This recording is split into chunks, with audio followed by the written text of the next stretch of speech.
这都几天了，我怎么还没听到从宫里传回来的丧信儿啊？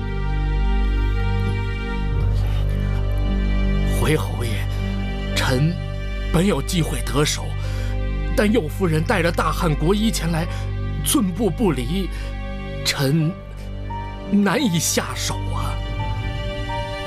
寸步不离。是啊。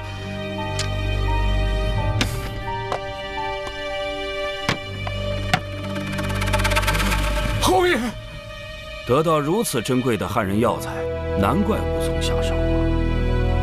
侯爷恕罪，臣一时贪念，收了右夫人的赠礼，但臣绝对没有对侯爷有不忠的地方啊！臣真的是没有机会下手啊！有贪念没什么不好，要不是贪念，你也不能为我办事。但是贪念过了头，分不清利弊，那就得不偿失了。侯爷，再给臣一日，一日不成，臣提头来见。不急，我给你3日，3日后刘解忧一定不敢再见温归，到时候就是你下手的最好时机。记住了吗？喂，下去吧。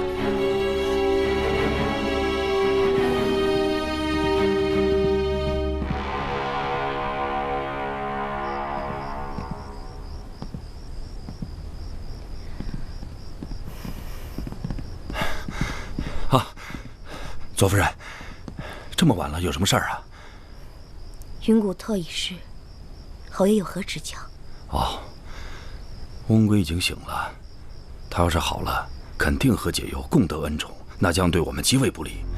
所以小侯已经派人寻机下毒，还望夫人配合，在昆明面前离间2人，让解忧撤回大汉汉医，别守在温归身边。下毒啊！你要取温归的性命，这也是没有办法的办法。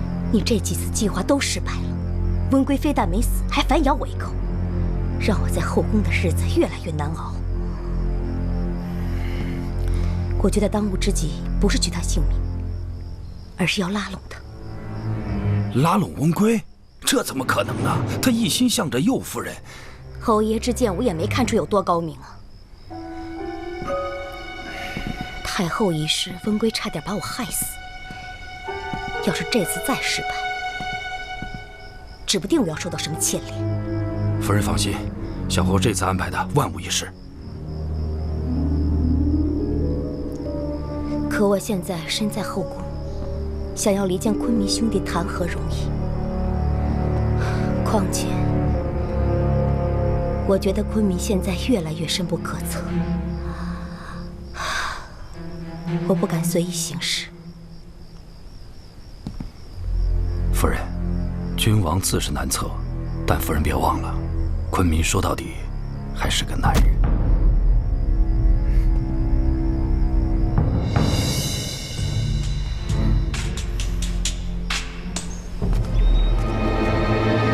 昆明驾到！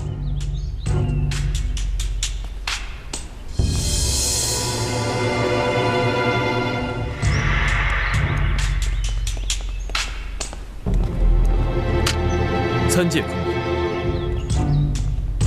昆明，此时右夫人正在。我知道，我就是想找一个安静的地方坐坐罢了。啊，对了，你别走，跟我一块儿进来。有一些大汉的礼仪，想向将军讨教。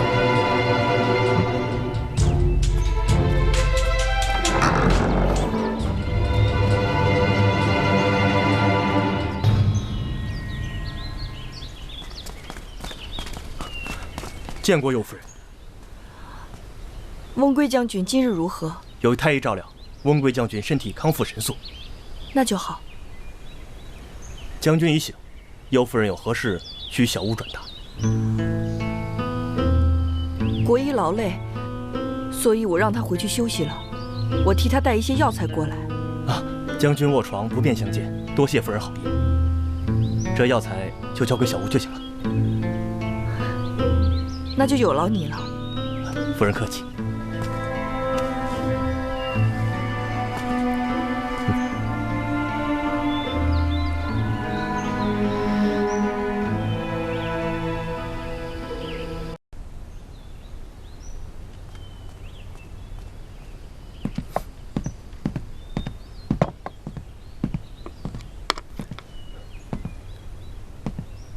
这是右夫人送来的药。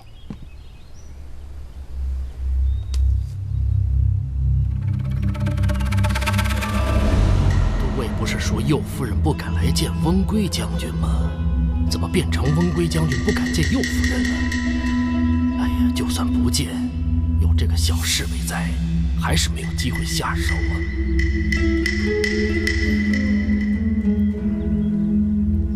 太医。 臣在。你放心，我这一时半会儿还死不了。你不用在这儿守着了，下去吧。喂。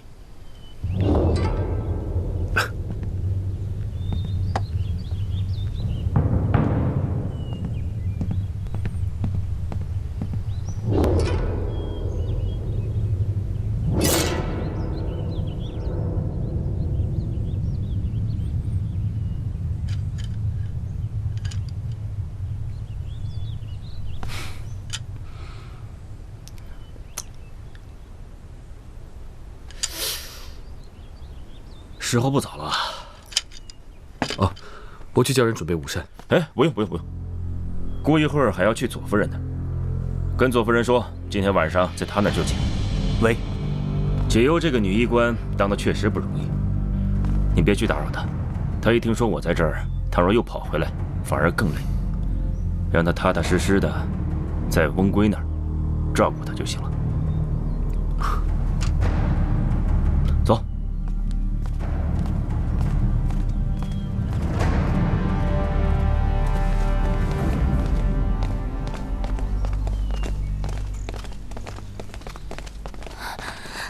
参见昆弥。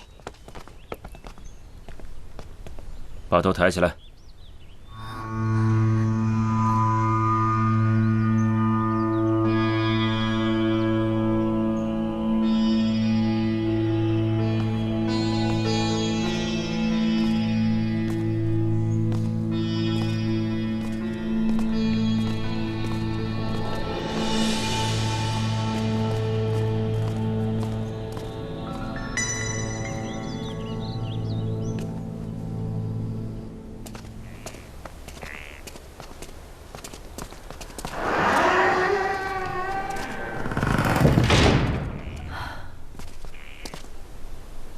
这样也好，合乎礼数。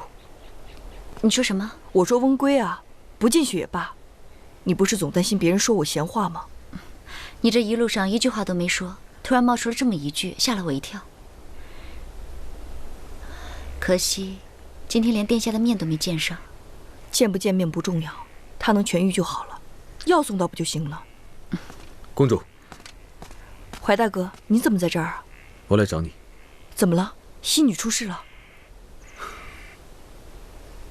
是昆弥。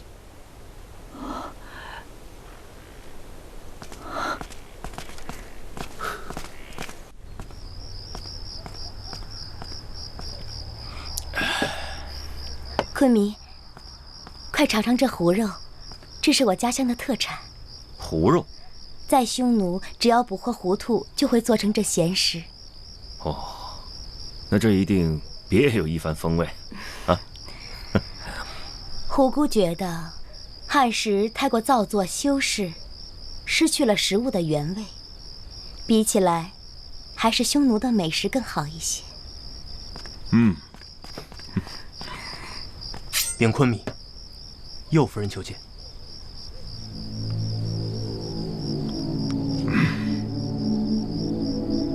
让他在外面等着，没看到姑正在吃饭吗？喂，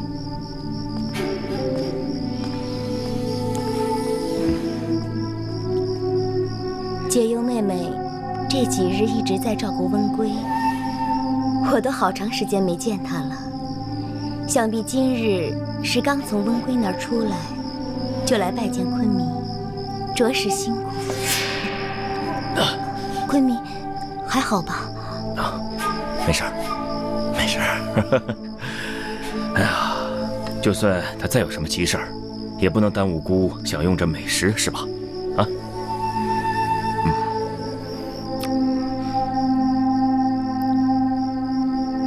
居草原者爱畜肉，居水乡者喜鱼鲜。夫人长居一处，难免对食物有一些偏见。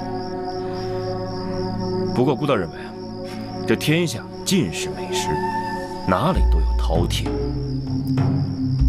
夫人有时候还是宽容一点为好。昆弥说的是，虎姑受教。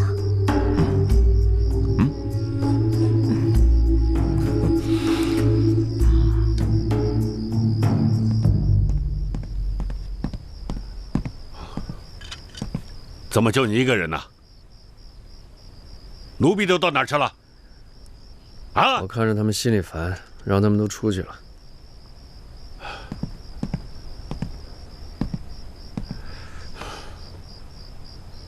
身子怎么样啊？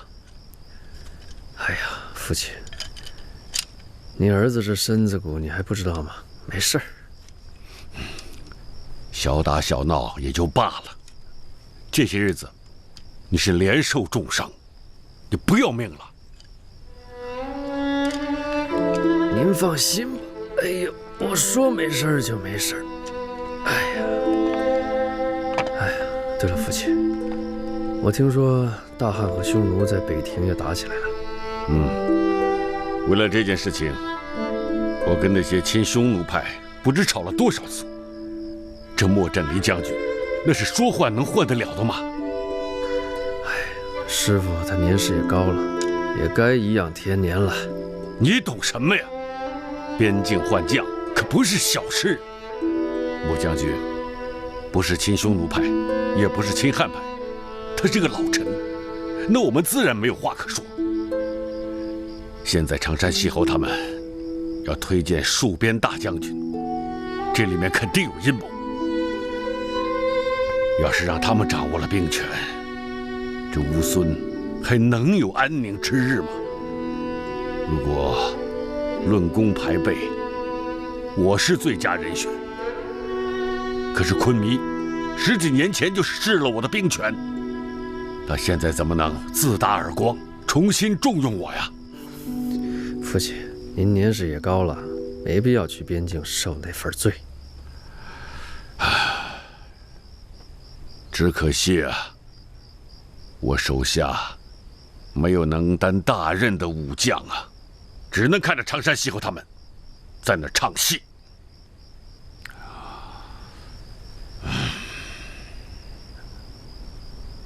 要不然我去。什么？从前那兵权是在你手上，我被留在乌孙王宫，说的好听点是王公贵族，其实就是昆弥牵制您的棋子。如今若我去做戍边大将军，把您留下来，昆弥用最少的兵权换取了对我们父子2人的牵制，他何乐而不为呢？所以在他的眼里，我一定是比西侯更好的人选。那你可知道，昆弥要想控制你，会跟你提什么条件？我知道，而且我已经准备答应了。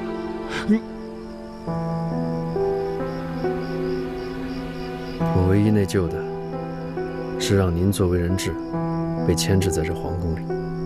其实，比起来被牵制，我更愿意走得远远的。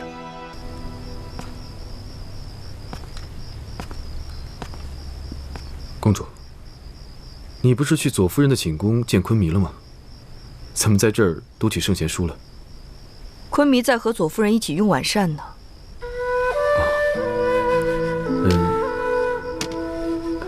臣以为公主这么冒失的去左夫人的寝宫见昆明，这实在是有失妥当啊。岂止是有失妥当啊，简直就是不可理喻。现在胡姑心里不知道怎么笑话我呢。公主，那你还……今天听你跟我说了昆明的作为，我才知道，他原来不喜欢别人比他聪明，所以我故意冒失和莽撞一些，他是不是对我就会少一些怀疑？公主说的对。如果我今天不去，那就太不拿他当回事儿了。所以我在胡姑的寝宫门口足足站了有半个多时辰。这回昆明心里的火该消得差不多了吧？臣也这么认为。不过公主，昆明这次是真的在意了。臣以为，温归现在既然已经苏醒，不如就把国医撤回，公主也适当的回避，不要再路人画饼了。温归将军能苏醒，全是国医的功劳，不能因为昆明怀疑就把医硕撤走。公主，我理解你的意思。好了，不要再说了。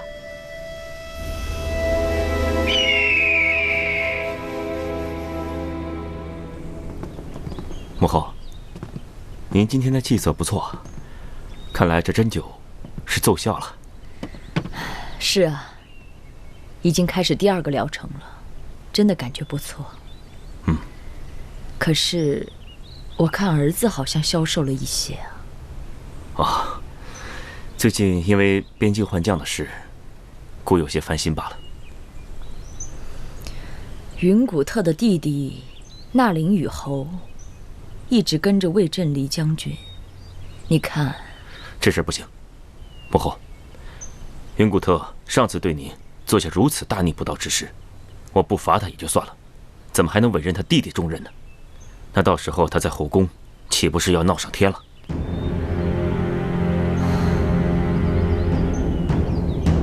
我心里又何尝愿意呢？云古特姐弟是中立派老臣之后，这帮老臣虽腐朽不成气候，但是他们最听昆弥的话了。如今清汉派和清湖派已经斗得鸡犬不宁，若是让常山西侯或大陆来继任戍边大将军，那昆弥你就难保不被两派势力所左右。我老太婆宁愿云古特在后宫闹腾，也不愿意看着你的王权被他人所牵制。母后别担心了，孩儿已经有一个两全之策。禀昆弥，右夫人求见。让她进来。喂。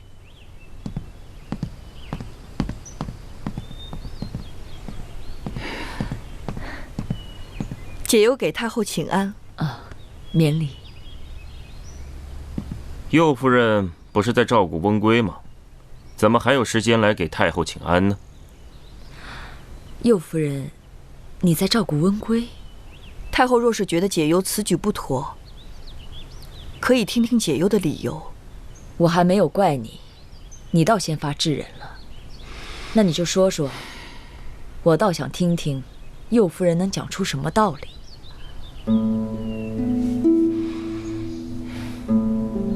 回太后，回昆弥，温归将军屡次被人暗算，是不是匈奴人虽无明证，但是这赤苦城中多次风波也直指王庭，所以解忧以为，温归将军在养病期间也不可掉以轻心，定要护他周全，所以表面上屡次去探望，实际上是请怀大人率其精锐部下保护温归将军。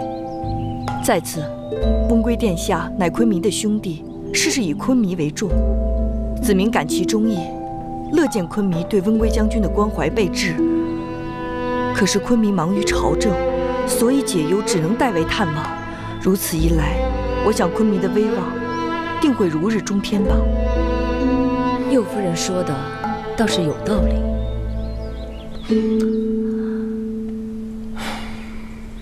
看来右夫人想的果然是周全。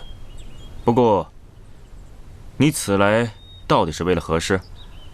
昆弥，解忧恳请昆弥去探望温归将军。文贵将军有你照顾了，还要孤去探望，为何？昆弥，温贵将军醒来第一句话，便是问昆弥有没有去探望过他。解忧当时正好在场，便大胆说谎，你去过，让他安心养病。温贵这才睡去。此后，他每次醒来都会问你有没有去看过他。昆弥忙于朝政，解忧屡次说谎，可是后来听国医说，温贵将军虽然最近伤势有所好转，可就是起不了身。起不了身？国医说，温贵将军不是身体虚弱，是意志虚弱，所以我担心再这么拖下去，他真的会生出什么心病来。恳请昆弥去探望温贵将军。我还一直以为他是外伤。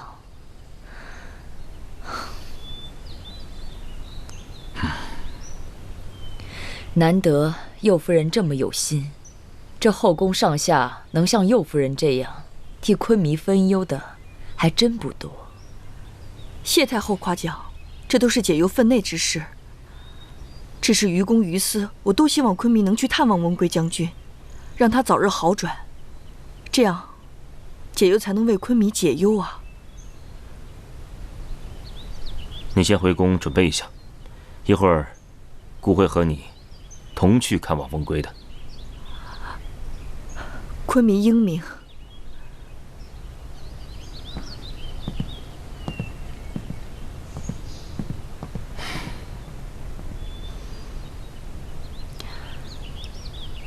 这右夫人还真是聪明。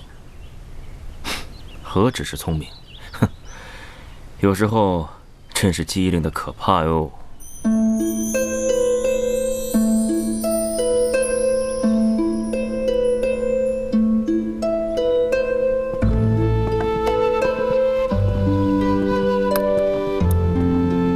文贵，叩见昆弥。免礼。你有病在身，不必急。来，躺下。哎呦，王兄，你是政务繁忙，实在不应该这么跑过来看我。右夫人说您每次醒来都会叫我的名字，我怎么能不来呢？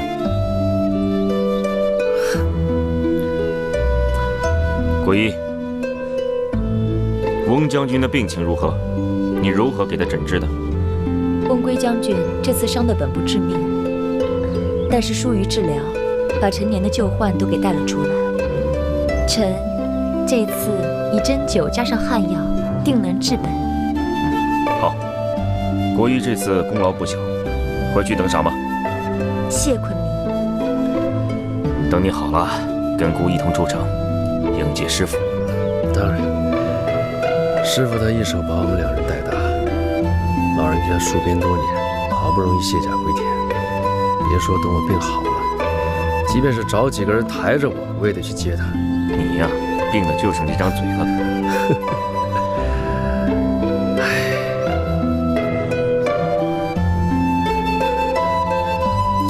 国医，你先退下吧。夫人，你也先退下吧。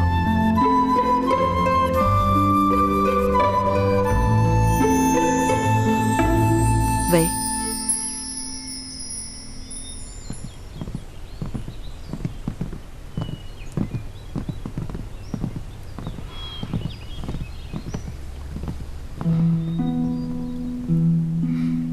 我知道你想说什么，可是你父亲现在年事已高，不适合带兵。即便王兄你给他兵权，我也不愿再让父亲风餐露宿。我是怕你父亲误会。王兄你多虑了，父亲他不会妄自揣测的，我想他一定会明白王兄你的良苦用心。能这样想甚好。其实我是想跟你商量，不如由我来接替师傅，担任这戍边大将。哦，你真这么想？我跟着师傅南征北战这么多年，论功勋名声，论对边境将士的熟悉程度，我是最好的人选了。可这次戍边和以往可不同啊。我当然知道，戍边大将扎根边疆，心无旁骛，誓死保卫乌孙。既然这样，这次你为何要反朝呢？我收到一封密信，信上说有人要谋害太后。虽然我不知道这信的真假，可是我担心太后安危，所以就先斩后奏，冒死反朝。行了，既然是为太后着想，也算是你一片孝心。故这回不跟你计较，但是不能有下次。你要知道，你是我弟弟，我可不想让那些老臣觉得我偏袒你，更不能给那些亲胡派落以口实。你可明白？文贵明白，誓不再犯。文贵，你应该很清楚至亲带兵的利弊。文贵，公主她冒着生命危险来看你，你只会给解忧带来痛苦。如果昆弥愿意赐我戍边大将军之名，我愿意发誓，长守边疆，永不回朝。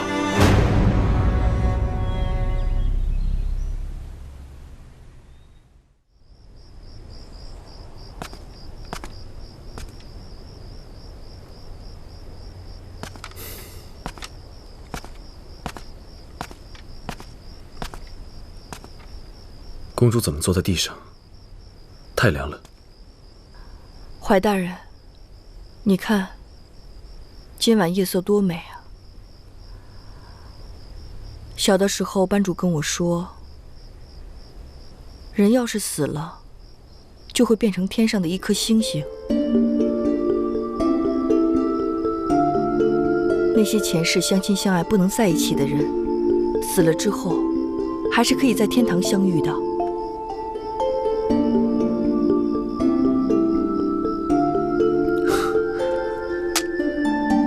我死了，肯定变不成星星，肯定是下地狱的那个。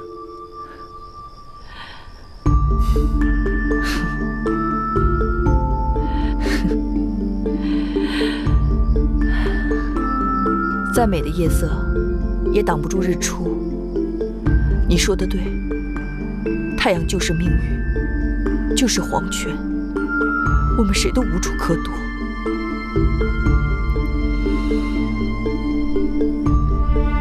可是太阳落山后，还有月亮来照亮前行的路。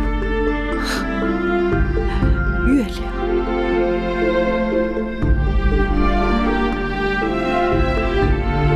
最美的月亮。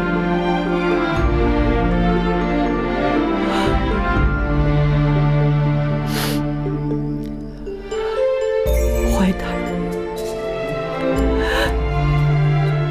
我不喜欢这儿，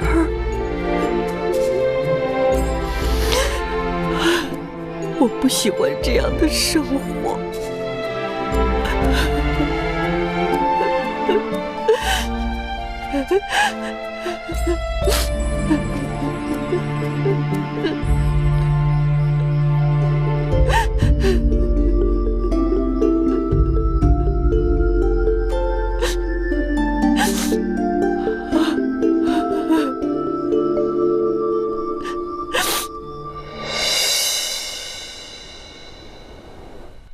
你说什么？臣亲耳听见的呀。温贵将军自请戍边，昆弥已经答应了。以大博小，文贵这是下的什么棋呀？如此说来，要尽早绝了后患。侯爷，臣已守候多日，那温贵将军十分的警觉，臣真的没有机会下手啊。侯爷，臣愿意归还所有黄金。太医，被猛虎追视，千万不能回头。回头的那一瞬间，你就有可能碎尸万段。知道吗？以温归的身手，毒针是进不了他身了。好在我们还有后者，但这个后者又要劳烦太医了。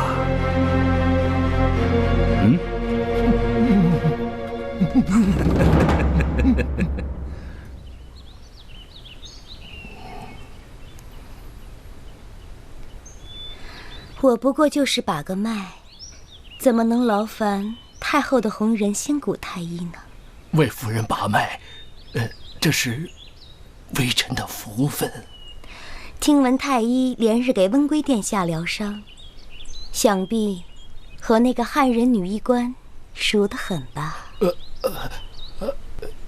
汉人是汉人，微臣是微臣，微臣跟那汉人没有交情。这都用上汉人的把脉手法了，还说没有交情？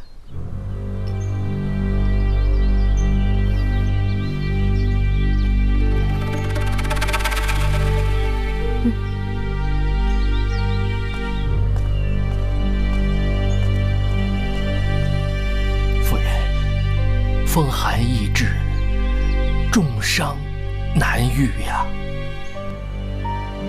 太后那里有大渊的名贵药材，叫金葱茸，对重伤之人十分有效。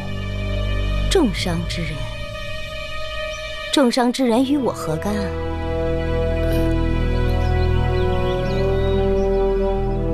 常山西侯的意思，左夫人应该明白呀。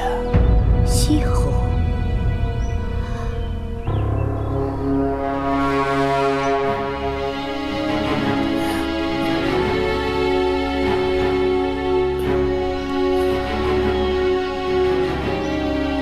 太医刚才说的名贵药材叫什么名字？哦，金葱茸。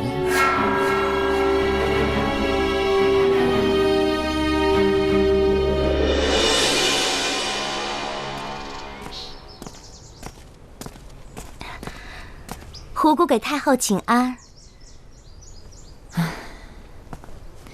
你午前不是请过安了吗？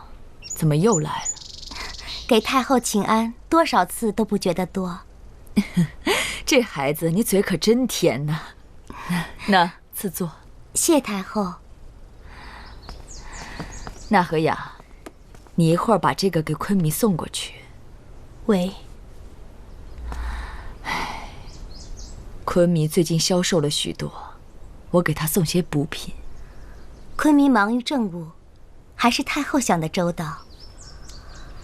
太后给昆弥送的，是不是金葱茸啊？金葱茸？对呀，听说金葱茸是大渊的名贵补品，十分珍惜。左夫人，金葱茸不是补品，是贵重药材，是给重伤之人用的，昆弥用不上。重伤？啊，原来是适合温归的药材呀。虎姑见识浅薄，闹笑话了，太后见谅。哼，没关系。不过你刚才提到了温归，这孩子确实伤得不轻，可以用一些金葱茸。我的宫里面还有吗？啊，回太后，去年昆弥狩猎受伤时，你给他准备了很多金葱茸，他伤好了以后，还剩下了许多，奴婢都收着呢。那你就把剩下的金葱茸拿上，去给温归送去。喂。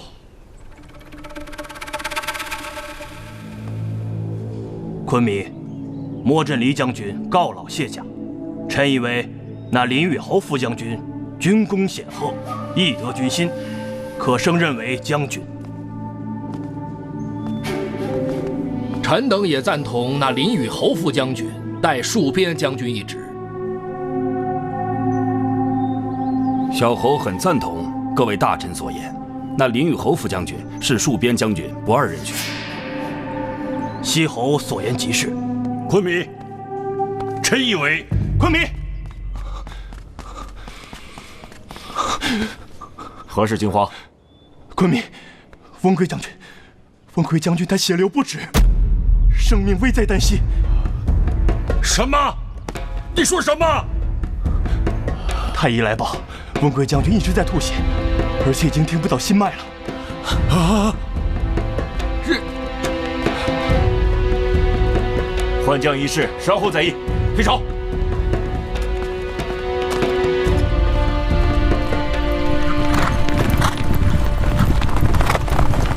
撤！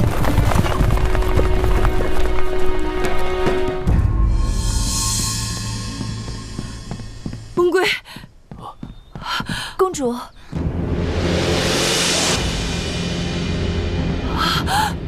温贵，怎么会这样？公主，臣刚刚给温贵殿下止住血，但是温贵殿下病情严重，需在中府穴施针。那为何还不施针？中府穴乃微穴，不是每个人都能承受得了的。温贵殿下若挺不住的话，就会怎么样？就会气短窒息。还请公主定夺。国医大人下针，温贵将军命大，不会有事。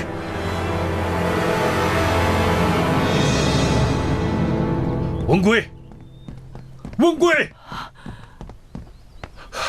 儿子，儿子，怎么会这样啊？昨天还跟我说话呢，今天怎么就……温贵，怎么回事？给昆明请安。回禀昆明，温贵将军喝了汤药，突然吐血，血中带黑，只怕是……怕什么？只怕是中了奇毒。汤药不是你亲手熬制的吗？怎么会中毒呢？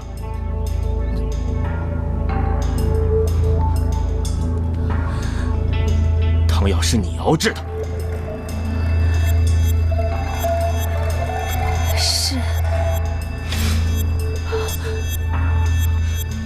仙姑，赶紧验毒。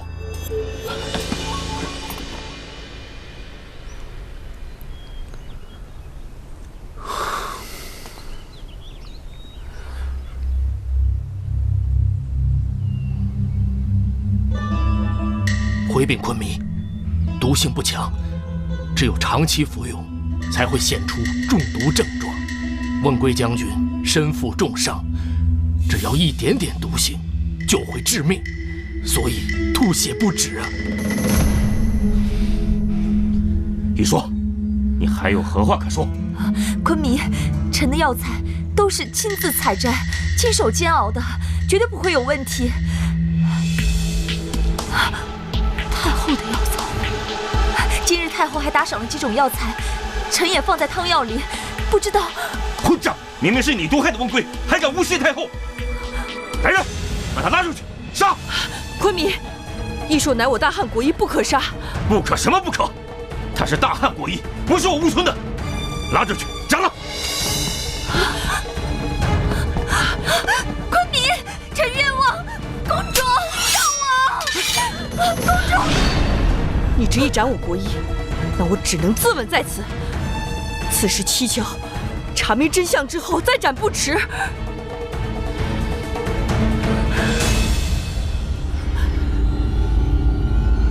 昆明，还是收回成命吧，救人要紧。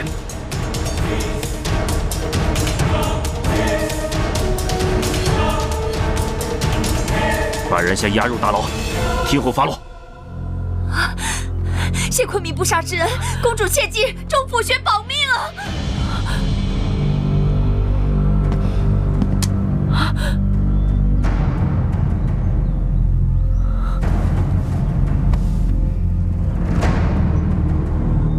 下去。是。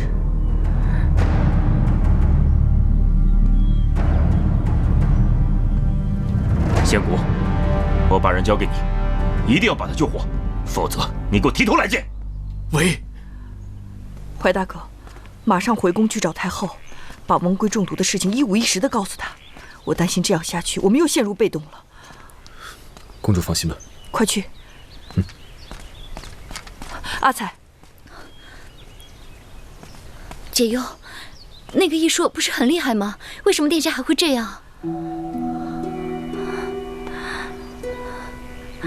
不管心里有多难过，都不要再哭了，因为我比你更担心。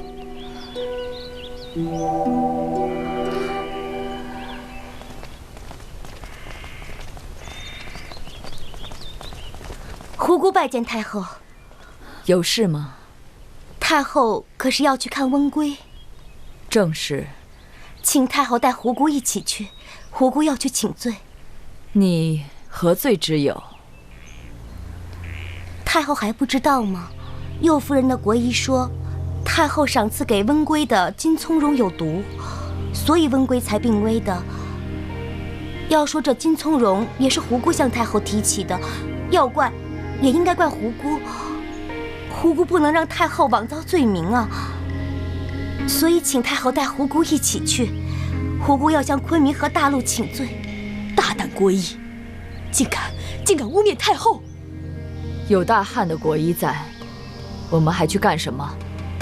纳和雅，在。回宫。太后。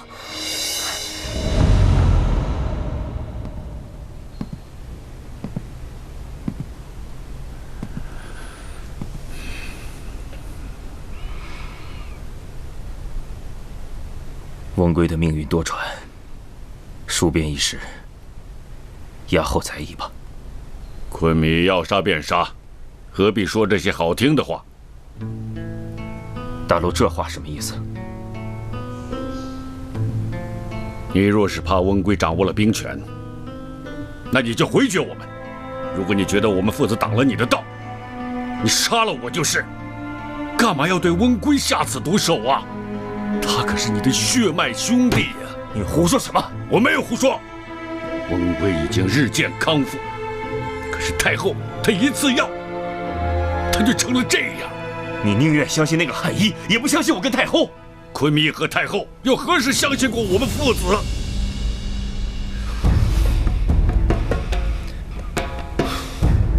当年老昆明欲传位给温归，你和太后挟持他，让我放兵权，最后逼得温归主动让位。如今温归请求戍边，你怕他一旦掌握了兵权，就功高盖主。够了！你再胡说，休怪姑对你无情。哼！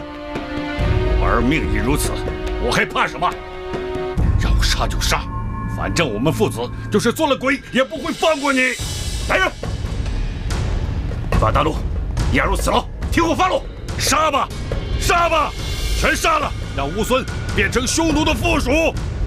杀了我，我也不会放过你。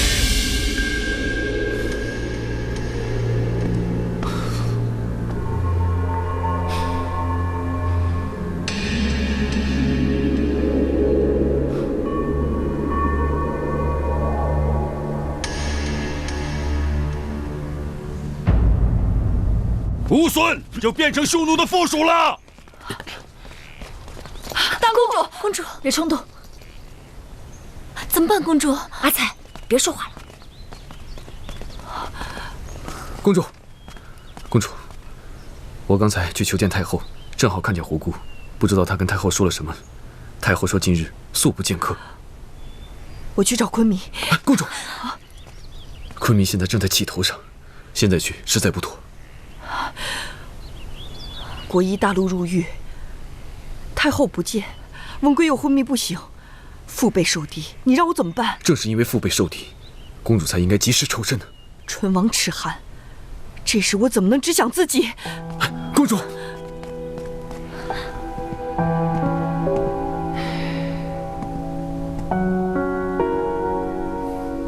昆明，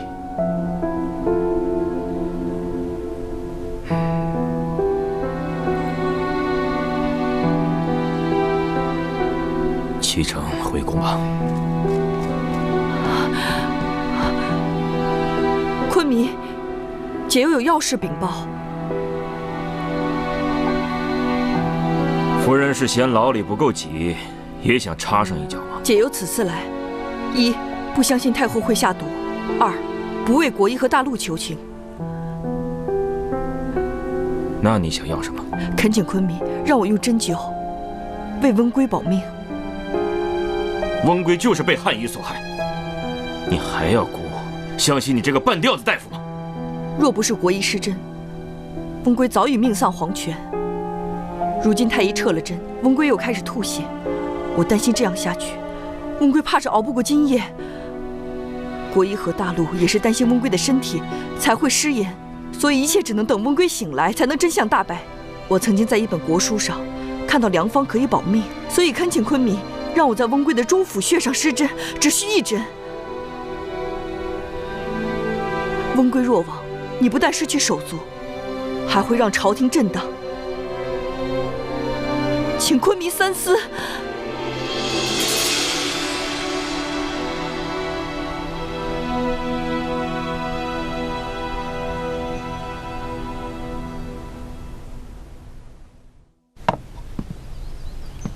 您从山人那收的金葱茸全都在这了。拿到后院都烧了吧？啊，侯爷，这药材可价值1000金呢。1000金？难道比命还重要吗？烧了去。喂。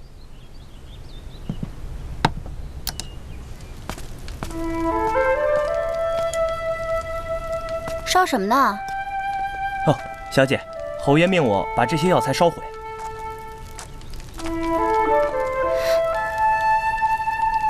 这不是我哥花了几个月时间从各地收回来的金葱茸吗？嗯，是金葱茸。浪费！哎，小姐，你不许说出去啊！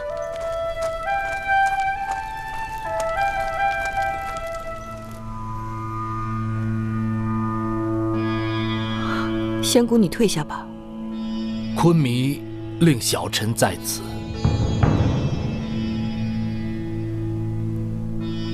退下吧。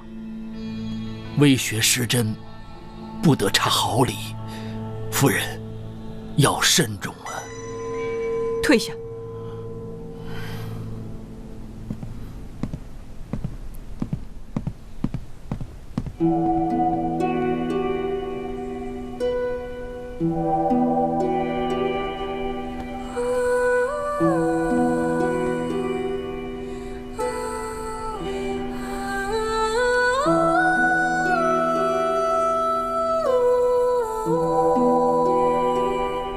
温归，自我俩相识以来，你救过我多少回，数都数不清。这次我一定要救你，所以我下手会很重。我只有1次机会，如果你疼，就一定要醒来骂我，不要像上次一样装睡，好吗？记得醒过来骂我。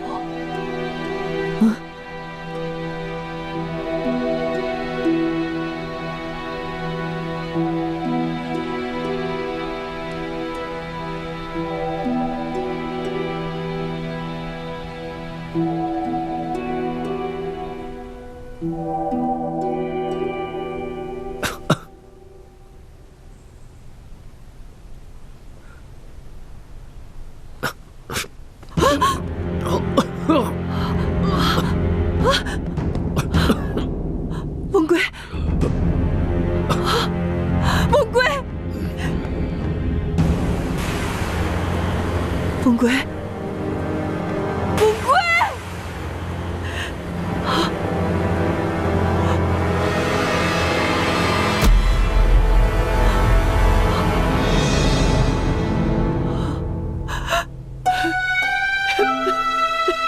是我下手太重了吗？温归，温归，温归，你醒过来啊！是我不好，你死了，我这一生一世该怎么忘记？温归。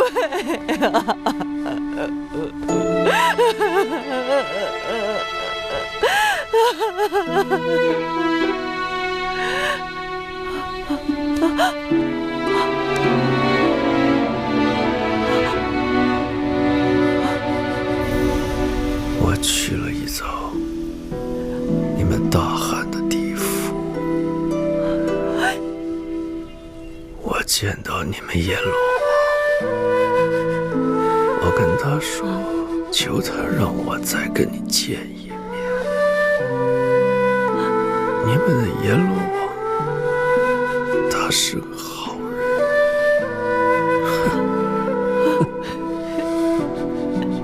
梦归，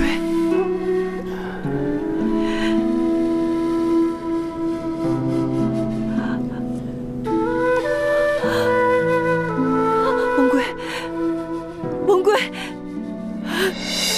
太医，仙果，夫人，夫人，他可是醒了。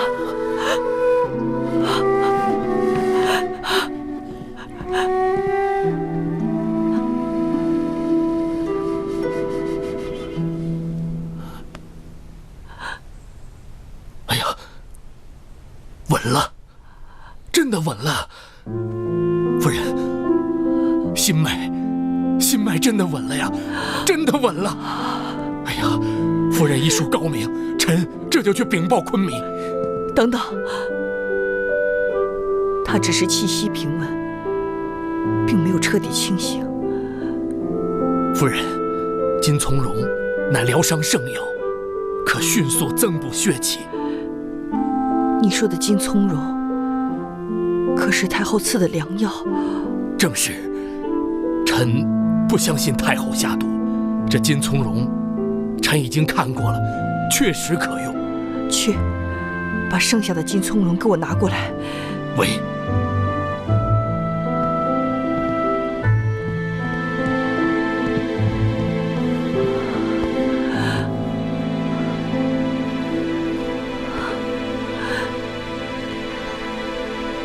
公主，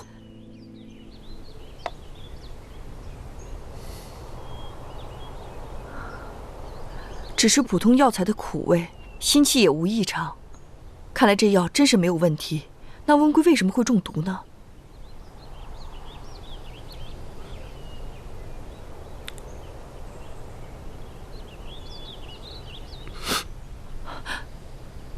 怎么了？突然有一阵心绞痛，但是过一会儿就没事了。奇怪，同样的药材，我吃了安然无恙，你吃了却心绞痛。难道这世间真有什么药物是针对男性的？针对男性的药物有很多，但是这个不像。莫非我跟温归有什么共通之处？要是能找到一块新的金葱蓉，也许就能解开这其中的奥秘。好，我马上就去找。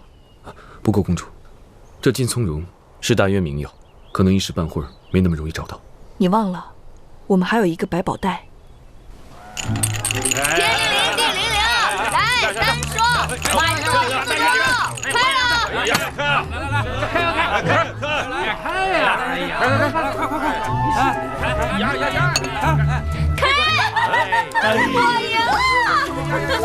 把把都是，我就不信邪。哎，我就喜欢不信邪的人。那再来一把，你赢了，这些全你的。好，来压！起码还让他。不信了。看，快点看。啊！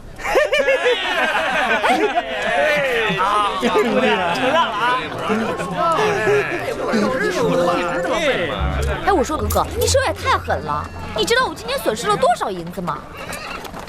我问你，你是不是真能找到金葱女？我冯良可是做买卖的，只要你出得起价，我月亮都给你摘下来。不过就你那点儿，够我回本。说吧，你想要多少？因为你，我刚刚输了7块银锭。那些都是你坑蒙拐骗来的。坑蒙拐拐骗怎么了？那也是门手艺，跟胸口碎大石没什么两样。好，你要是真能帮我找到药，我还你双倍的银锭。爽快！天亮之前，是否能找到大碗货商？找不到。你说什么？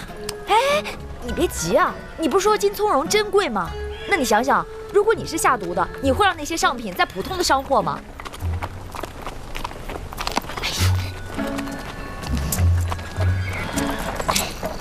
你放心吧，包在我身上。走。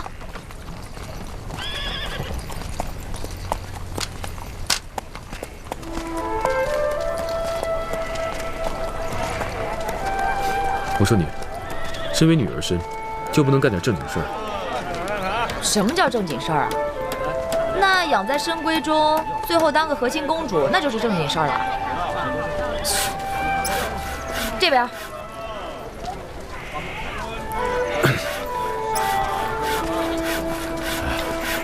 对，哦，好了啊，哎，下次再来啊。好，给您钱，啊，谢谢。哎，慢走啊。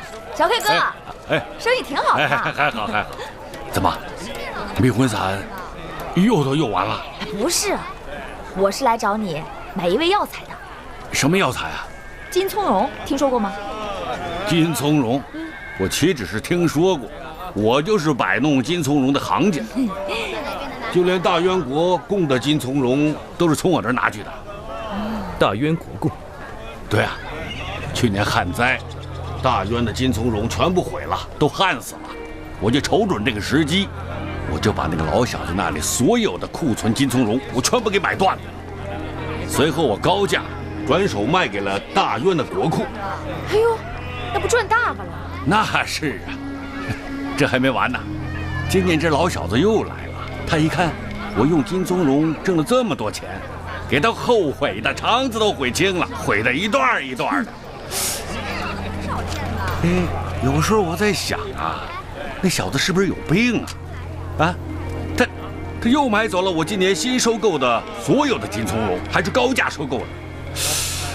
我就想啊，你像去年有旱灾，金葱蓉涨价了，今年这风调雨顺的，药材不会涨价呀，只会跌呀。他怎么那么蠢？不是他蠢，是你黑哥呀太精明，没法弄。哎，小黑哥，等等，你刚才说金葱蓉都被那个人给买走了，那你手上不是没货了？对啊，没货了，整个黑市都没货了。糟了，哥哥，怎么办啊？故意让货商贩卖给大渊，再通过大渊进贡到各国。不过这毒药究竟是什么呢？连国医都看不出来，而且只对翁归于我有效。哎，你说这金葱蓉和什么一起吃下去，会让人觉得心绞痛，甚至吐血不止吗？你说什么笑呢？这金葱蓉可是重伤圣药，特别对那个常年的外伤，那特别有作用。你要给他吃了，围着这乌孙跑2圈都不带气喘的，他怎么能吃了吐血呢？你给他吃多了吧？常年外伤，原来如此。这金葱蓉药性本无毒，是医治重伤的良药。但这批金葱蓉是被人下了毒的，毒性专门针对重伤之人，所以国医和解忧常药并未异常，但对重伤的翁归而言却是致命的。金葱蓉是各国国王赏赐大臣的，大臣中常年外伤积累的是将军。哼，这个幕后的老小子，处心积虑将药材送到各国，是要将刀刃伸向外方咽喉啊！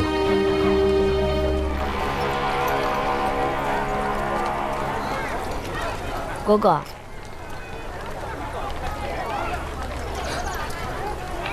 哥哥，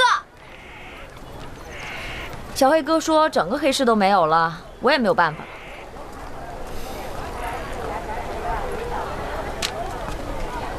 你说，刚才你所说的那个老小子长什么样？他每次来都是蒙了面的，根本看不清他什么面目。哎，我想起来了，他每次走的时候一转身，这个脖子上有块胎记，我看清了。多谢。银子。哎，我说漂亮小哥，要不你也来点避婚伞，给他用。哎，等等我，喂，你怎么找那个老小子啊？既然有胎记，就一定能找到。那我要告诉你，我知道他是谁，你怎么陷我啊？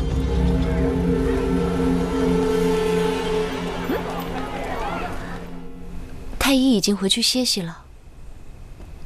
嗯。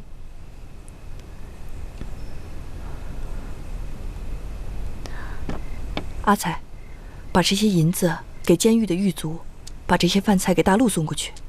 这是，大陆知道文归平安，就不会跟昆明怄气了。快去啊！嗯。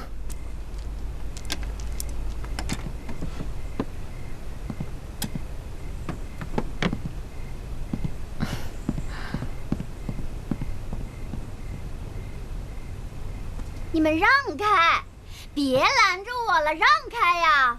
你们为什么不让我去见小苍狼？哎呦，我说妹妹啊，你这冒冒失失的闯进去，万一他又吐血该怎么办啊？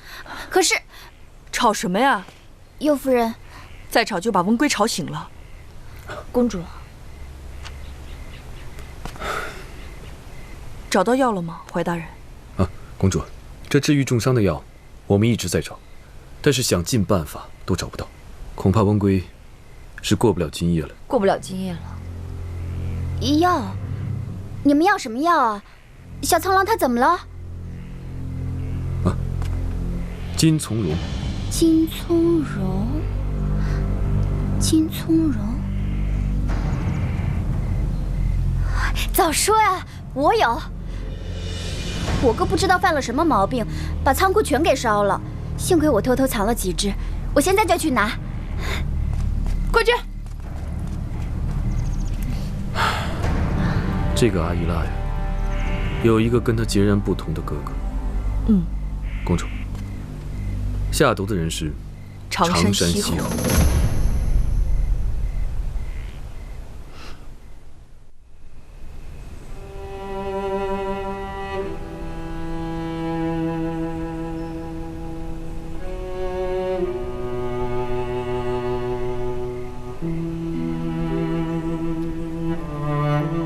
喝了。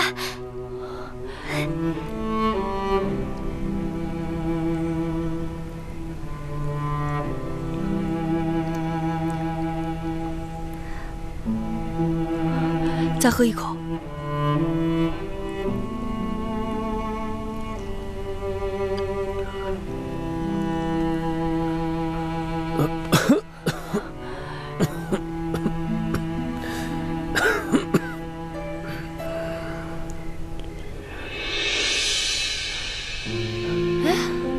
醒了，这金葱蓉还真是神奇啊！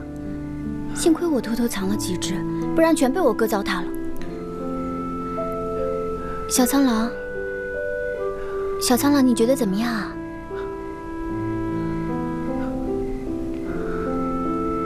我父亲呢？他很好，你再喝2口药，好好睡一觉，明天就能见到他了。来，大口喝。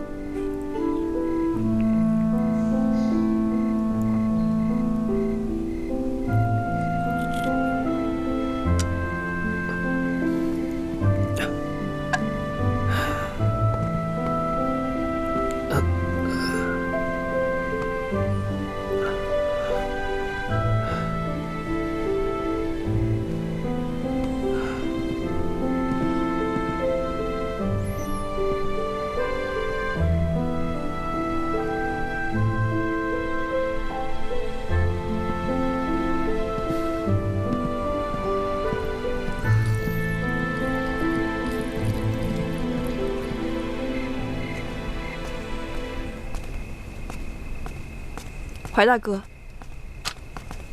在文归醒来之前，不要告诉他大陆的事情。公主，你这是打算去见昆弥。我同意，常山西侯的行为已经触犯了整个王庭，昆弥不会放过他的。我还不打算揭穿常山西侯。为什么？打蛇打7寸，光凭一个商人的一面之词，不但扳不倒他，我们还会惹上污蔑重臣的罪名。再说，阿依拉这么善良，如果没有他的话，温归也醒不过来。我真的不想连累他。怀大哥，你留下来帮我照顾温归，一旦有什么事情，可以第一时间告诉我。诺。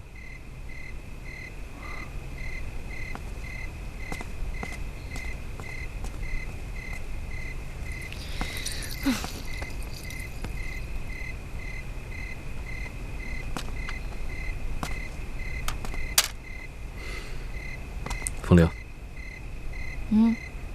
你怎么知道常山西侯脖子后面有块胎记？什么时候看见过？什么时候看见的？当然是洗澡的时候了。你不知道，我最喜欢偷看别人洗澡吗？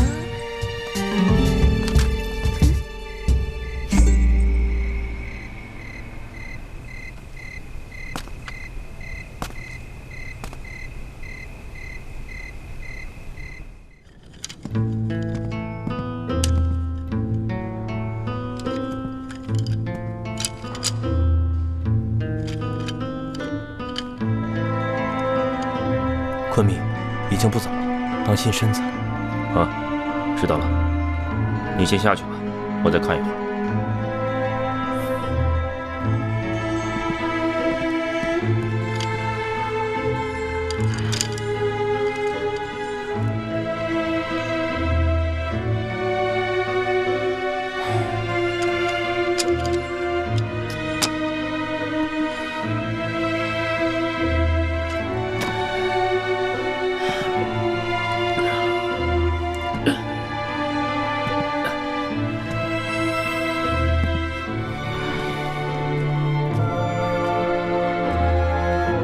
昆弥，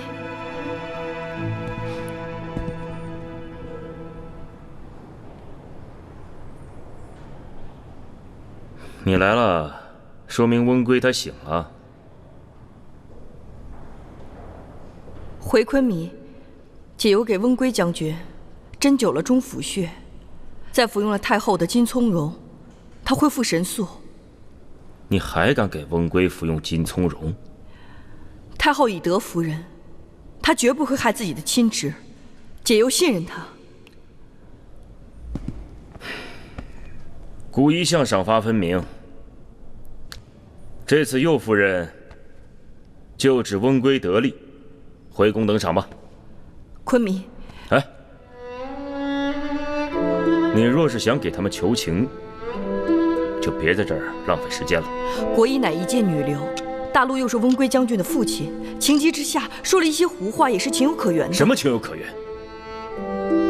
他们诬陷太后，言辞犯上，这都是重罪。你与大陆是叔侄，所以你该了解他的性子。无论他说了什么，肯定是无心的。有没有心，姑自有判断，不用夫人提醒。解由只是担心大陆入狱以后，可能会对朝堂之事，什么时候轮到你这个后宫插手了？右夫人，别忘了你的身份。昆弥，国医是我带来的，他不懂事，说错了话，惹怒了太后，误导了大陆，解由难辞其咎。可是你能不能看在温归将军身体虚弱的份上，宽恕大陆呢？我刚才的话，你还没听懂吗？请昆弥宽恕大陆和国医。你真想跟我对着干？如果你一定要问斩他们二人，那解由只能同死谢罪。这事没得商量。昆弥若是不答应，解由便会在此长跪不起。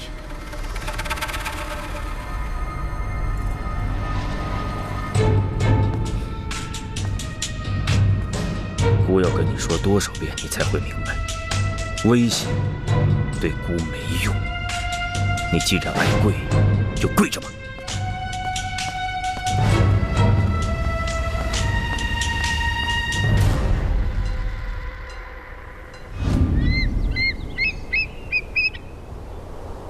昆弥，北庭战事连连，还望昆弥早日抉择将军人选。老臣以为，那林虞侯副将跟随莫振离将军南征北战多年，他，昆弥，温归醒了。臣等恭贺温归将军康复。孤本有意让温归接任这戍边将军一职，不过他最近身体不好，所以稍后再议。3天之内，孤对此事必有定夺。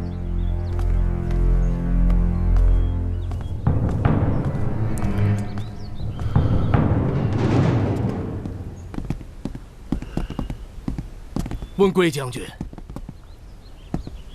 太医，哎呀，怎么样，太医？没想到我这条命这么硬吧？恭喜啊！这次我能够恢复，全凭太医你的悉心照料。我一定启禀昆弥，好好的嘉奖你。臣愧不敢当。行了，没什么事情，就下去吧。喂。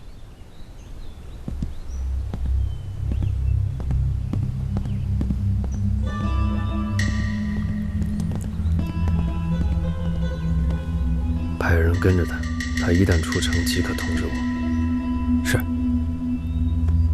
哎呀，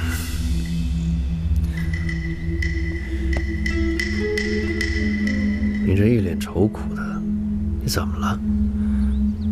将军，属下实在不敢隐瞒，您病重之际，大陆出口激怒昆弥，被打入大牢。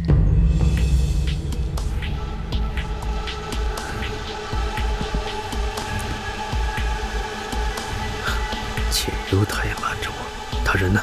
右夫人昨夜去见昆弥，至今未归。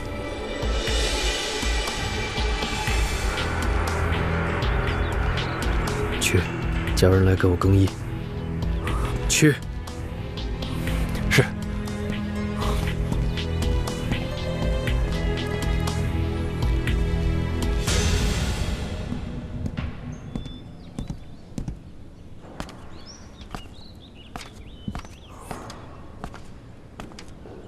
右夫人在这儿跪了一整夜了，这又是何苦跟自己过不去呢？请回禀昆弥，解忧不是在施计，而是在表决心，希望昆弥能宽恕他们2人的罪过。解忧就一直跪着，一直到我死。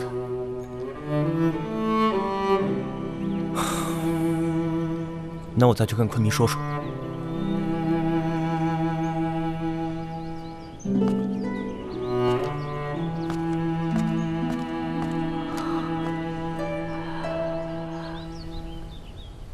这个固执的家伙，跟孤较劲的本事倒是不小。昆弥，不必求情，他爱跪就让他跪去。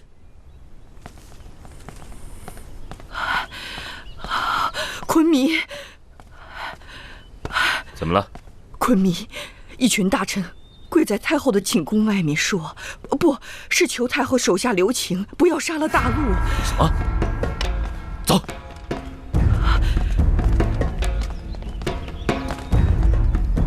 参见昆弥。你们胆敢到太后寝宫闹事，眼里还有没有这个昆弥？昆弥，臣等万不得已，只求保大陆一命啊！朝堂上的事情到朝堂上解决，你们找太后做什么？昆弥，此事因太后而起，我们只能找太后求情了。大胆！你们可都是朝廷重臣，怎可拿道听途说的消息来污蔑太后？是翁将军亲自传信，昆弥，你就不要再瞒我们了。昆弥，大陆和温归将军都是皇室血脉，请昆明和太后念在老昆明的旨意，善待他们父子二人。你恳请昆明，恳请昆明。好，好。既然你们一个个都心系大陆，那好，姑成全你们，那就到牢中去陪他吧。来人，带走！昆明，饶命啊！饶命啊！母后，让您受惊了，姑来晚了。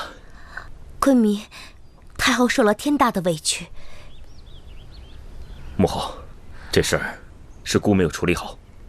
这不关昆明的事，怪就怪温归太咄咄逼人。我好心赏赐的药材，他居然……起来吧。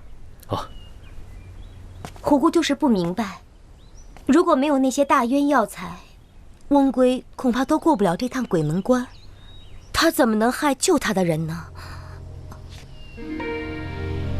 母后，这事儿不能完全怪温归，是姑把大陆囚禁了。你说什么？大陆他言辞犯上，如果我不处理他，那以后还如何服众啊？可是，昆明莫忘了母后常说的话。母后放心，姑自有分寸。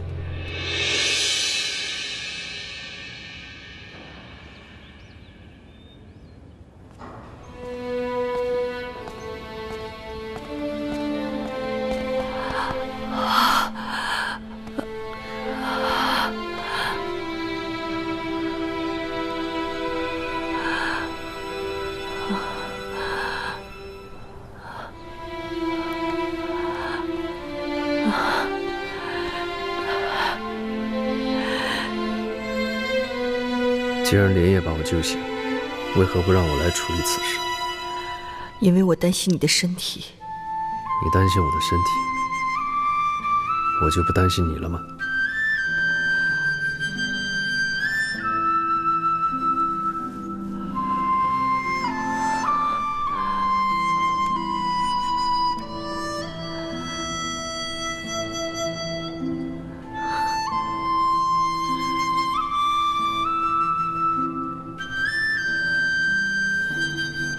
我现在才知道，原来感情的事情是不能一直退让的。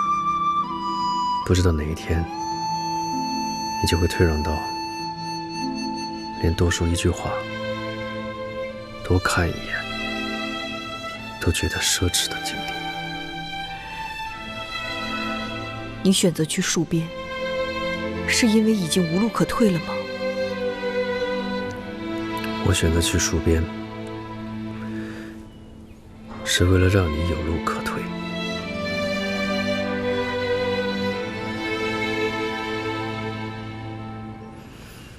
起来吧，别跪了。昆迷，他不喜欢被人威胁。我不能走。以他对我的了解，如果这个时候我离开了，他一定知道你来过了。知道就知道，总比你把腿跪瘸了好。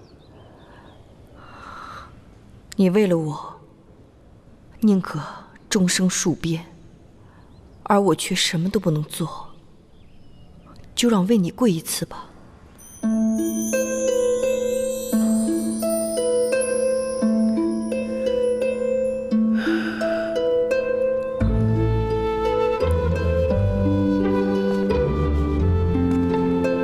解忧，你说是不是我们两个人都生错了地方？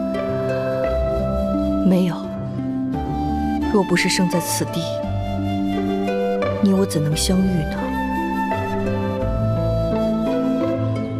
彼此心里装着对方，也没有什么怨恨和遗憾了。只是我好羡慕你，可以逃得远远的。眼下局势复杂，恐怕我也不能随你所愿，逃离这一切，去当我的戍边将军。解忧，你说，那些因为命运被迫分离的人，是会记挂一生，还是会两两相望？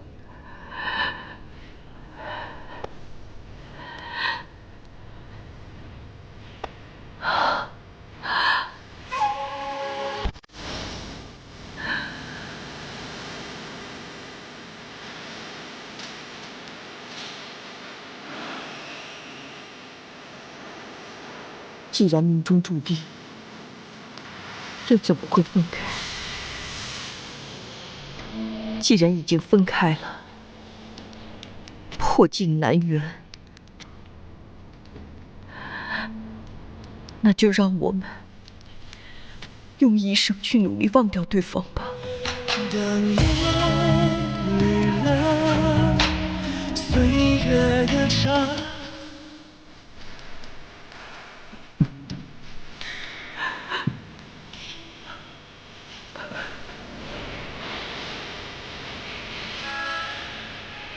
可是忘记，不是努力就能做到。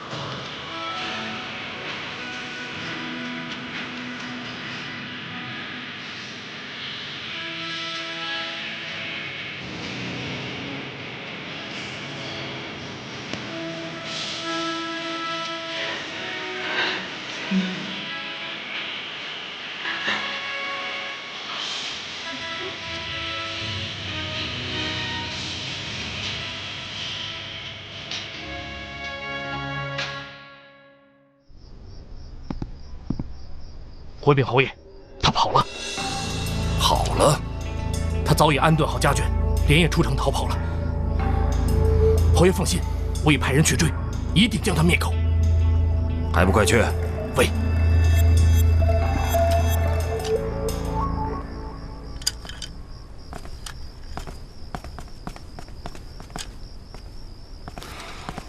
陈文圭叩见昆弥。谷已经不胜烦扰，你还来干什么？昆弥啊，我这自打清醒以来，耳边就一直有人跟我说，谁谁谁又被关进大牢，我也是被烦得不行了才来烦你的。你还好意思说？要不是你放出流言，煽动那些大臣去惊扰太后，我至于这样吗？平日以为你只是烈性贪玩，不至于行事鲁莽。可是你这次，太荒唐了！你太令我失望了。王兄，王兄，王兄，你先坐，我这好不容易病愈，你陪我说几句话。来，先坐。王兄，你还记得小时候你带我偷偷溜去特克斯草原，没想到碰到2只野狼的事情吗？记得。怎么了？我还记得当时那2只野狼把我们围了起来，眼见着野狼都已经露出了獠牙，在我们觉得必死无疑的时候，那2只野狼自己却打起来了。他们本是草原的领主，有着强大的力量，有着滔天的野心。他们明明可以分别猎杀我们，然后再分享肉食，可是他们却没有。他们宁可自己吃不下，也不愿意和别人分享猎物。那2只野狼拼得你死我活，2败俱伤，最后的结果却是我们2个人捡回了性命。你想说什么？生活在野狼身边的人，就如同当年的你我一样，不知道多希望看到2只野狼打起来。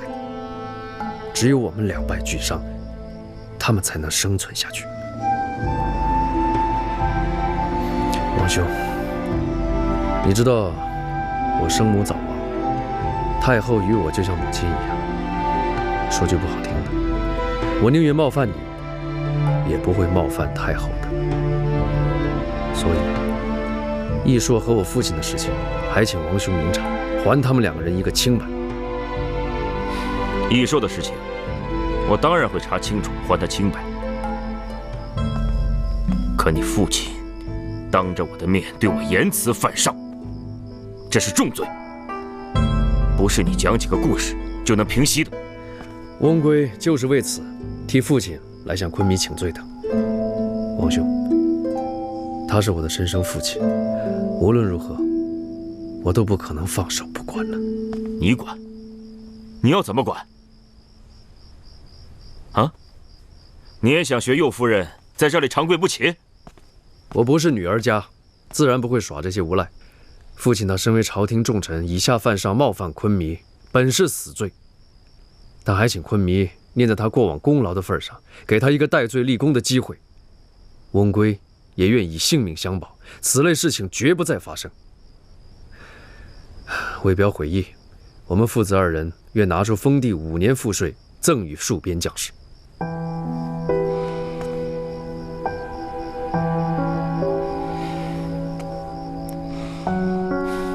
记得，明天亲自去向太后请罪。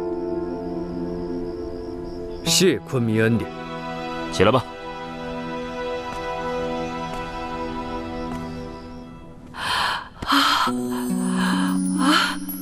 公主，公主，艺术，你怎么来了？都是艺术莽撞，连累了公主。大陆呢？放心，大陆已经被接回去了。是昆弥让你来的吗？是翁归殿下，他说你要见我，才会乖乖回去的。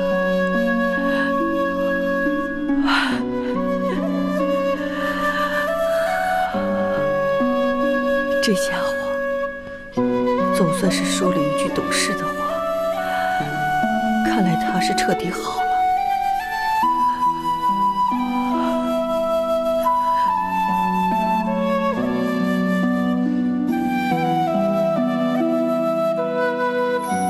你说，那些因为命运被迫分离的人，是会记挂一生，还是会两两相忘啊？我选择去戍边，是为了让你有路可退。可是忘记，不是努力就能做得到。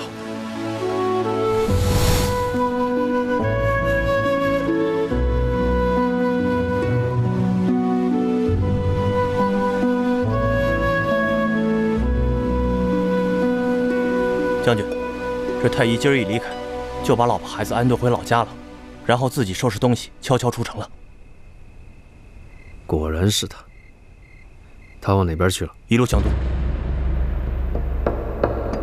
他这么贸然离开，他的旧主子一定不会放过他。这样，你派人跟紧一点，但不要贸然动手。等到仙谷被他们追杀，逼至绝境的时候，再出手救他。这样，他才会真心的服从我们。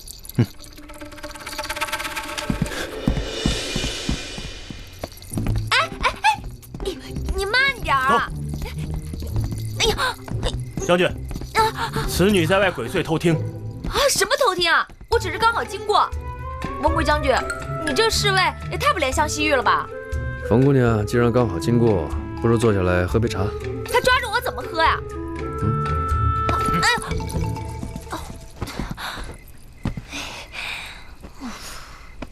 疼死我！我这次能够得以恢复，说来还是要感谢冯姑娘出手相助啊。哎呀，还算你有良心啊！你这深夜过来，就是来给我送药的？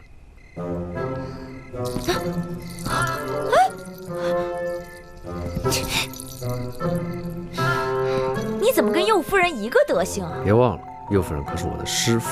师傅？什么师傅啊？别跟我扯别的，你到底干嘛来了？这只无毒的金葱茸呢，是我从阿依腊手里头，不是拿来的。它不是给你吃的，是拿来揭发常山西侯用的。你跟常山西侯有私仇啊？没有啊，我冯辽一身正气，就是看不惯这些奸臣罢了。那么巧，我温归也一身正气。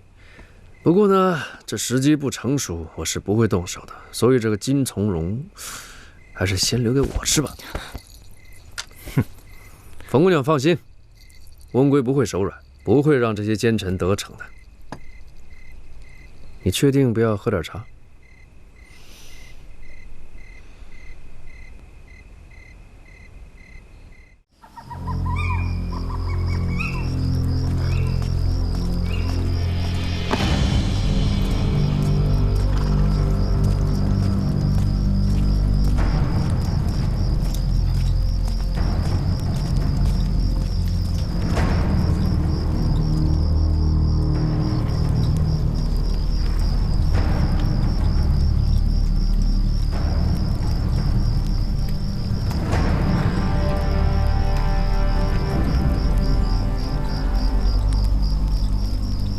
皇宫是个污浊的地方，但为了报仇，我必须留下来。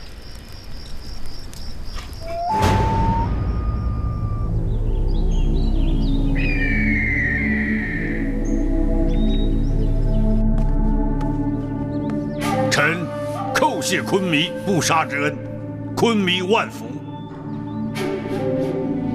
起来吧。谢昆弥。诸位都是朝廷重臣，以后还望能恪己守礼，凡事三思而后行。谨遵昆弥旨意。陈温归，自荐边境大将，我愿以皇家之名驻守边境，保乌孙昌平。温归啊，姑昨天回去以后，仔细想了想你跟我说的话，发现你记错了。特克斯草原上只有一只狼，没有两只，而这只狼才是草原上真正的主人。就算是孤独至死，也不会放任其他野狼在他的草原上横行。姑决定了，由纳林与侯将军担任戍边大将一职。温归，你就留在朝堂辅佐我，一样可以保乌孙昌平。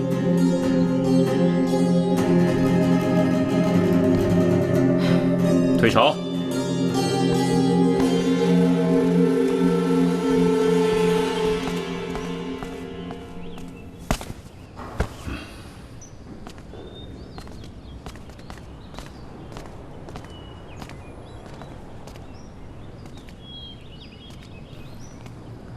没想到到了最后，他还是不信我。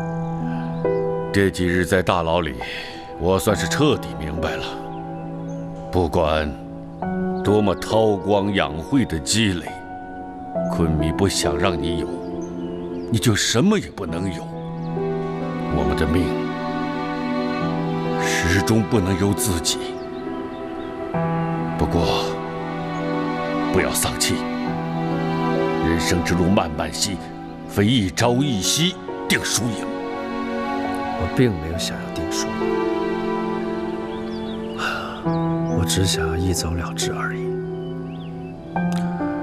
这世上哪有一走了之的事啊？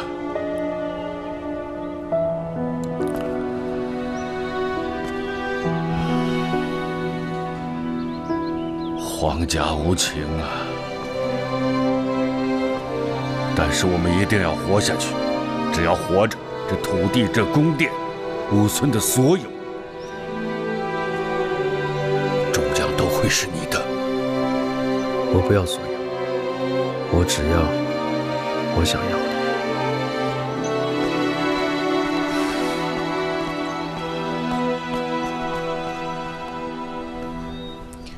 还好这段时间气候干燥，不然公主这膝盖会落下风湿的病根。公主，你也太老实了，你怎么能珍贵啊？昆弥不在，你就偷懒呗。冯姑娘在外面不是有很多生意要做吗？怎么一天到晚往宫里跑啊？多一个人陪我，可以解解闷。就是。哎，公主，不如我搬进来陪你呀。搬进来？对啊，做生意虽然有趣，但是我想过了，如果公主能收留我的话，我愿意当公主婢女。你若想来，随时可以来，何必要做婢女呢？我觉得当婢女挺好的，看阿彩姑娘就知道了。再说，如果不当婢女的话，就没有资格长留在宫中了。宫里没有外面自由自在，你要是想来你就来，可是，一想到宫中险恶，又有点不忍心。你放心吧，公主，我已经做好准备了。你收留我吧。那好吧，既然你已经决定了，你就来吧。你功夫这么好，就跟怀大人一起做我的贴身护卫。要是想出去，就找侍卫长给你开出入令吧，好吗？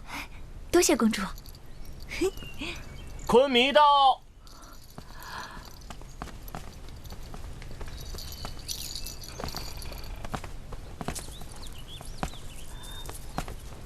参见昆弥。哟，你这儿好热闹啊！哦，是国医在照料我的膝盖。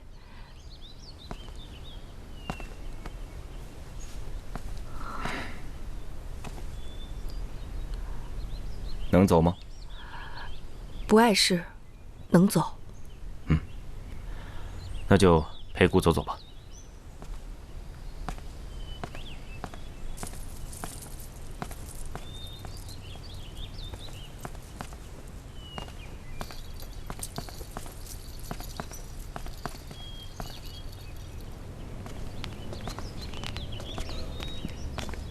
昆弥，你可是有心事啊？啊，姑的心事何其多呀！那不如说出来，让我为你分担。解忧试验。好，夫人别紧张。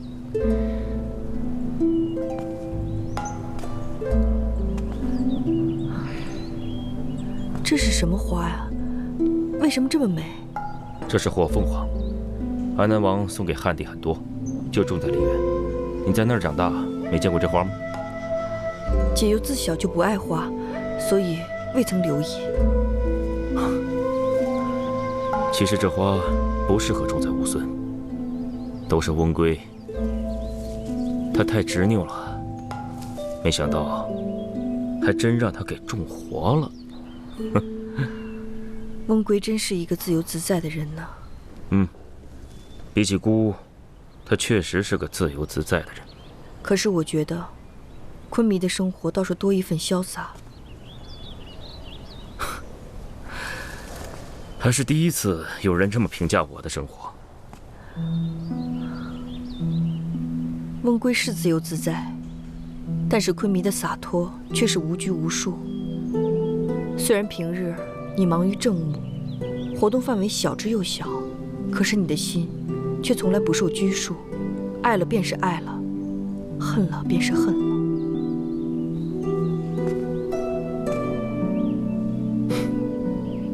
右夫人，你错了。其实我才是这宫中最不能掌握自己爱恨的人。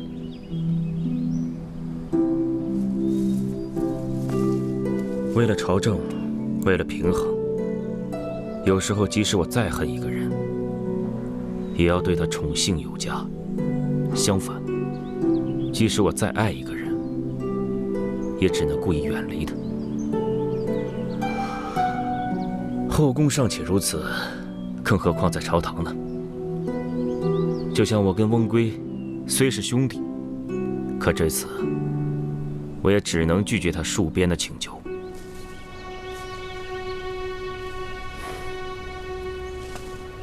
夫人怎么了？没什么。昆弥，何事？常山西侯在御书房求见，好像是为了秋寿一事。秋寿？什么是秋寿？就是一场鸿门宴。好了，你在这儿自己转转吧。我要去办朝政了。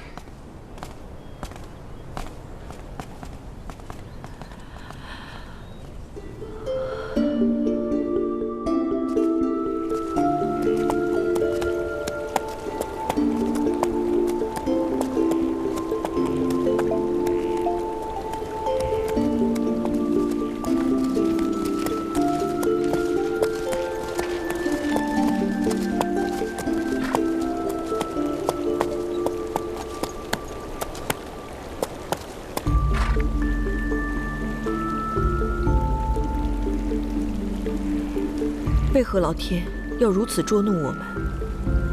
在我们相爱之时，狠心拆散我们；在我们已经接受分离之时，却又将他留下。我以后该如何面对他？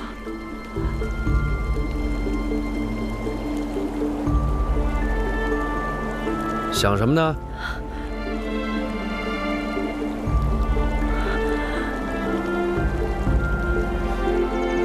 是不是在想该如何面对我？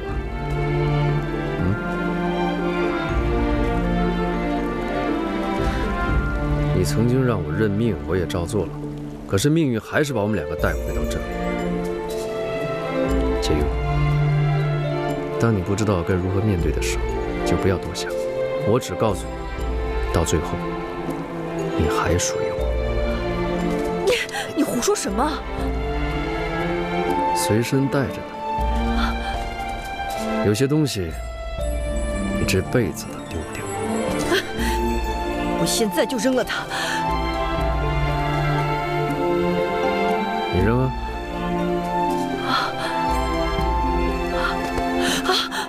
你舍不得扔？放开我！放开我！解忧，我们都得认命。你放心，我不会造反，我会好好的辅佐昆明。在一切都属于我之前，我会好好的活着。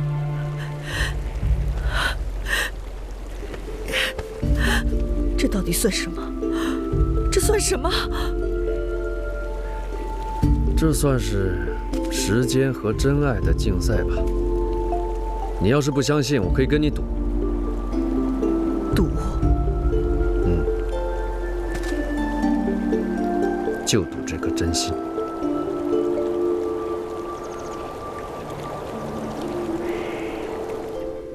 诚邀昆迷一同到我巴尔喀什湖东部草原狩猎。一派胡言！这片草原明明是我乌孙的，什么时候成了匈奴的？他有何证据？信上单于也说了。接着念。匈奴与乌孙本就是一家。早在列焦弥被老单于收养时，老单于出于对列焦弥的疼爱，把这片草场送给了列焦弥。怎么是送啊？明明是还啊！大肉质当年强占我乌孙的时候，列焦弥尚在襁褓之中，匈奴才有机会占了这片草地。列焦弥从匈奴回来的时候，大单于明明把这片草地归还给了乌孙，这事早有定论，怎么今天又拿出来胡搅蛮缠？而且最近匈奴牧民几次入侵骚扰我乌孙牧民，戍边大将军跟我说了多少次，我一直迟迟不发兵，就是看在老单于当年收留我祖父的份上。可是他们不能这么得寸进尺。昆明请息怒，小侯也不知道信里写的竟然是这个。我只是见了单于的信使。信使呢？信使给左夫人请安后就回匈奴了。我可以马上派人把他追回来，但是单于那儿怎么交代啊？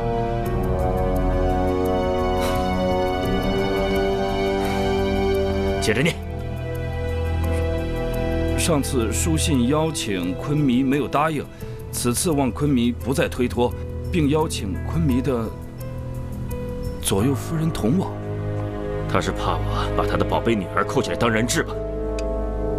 昆迷，信里面说的是要左右夫人一起同行。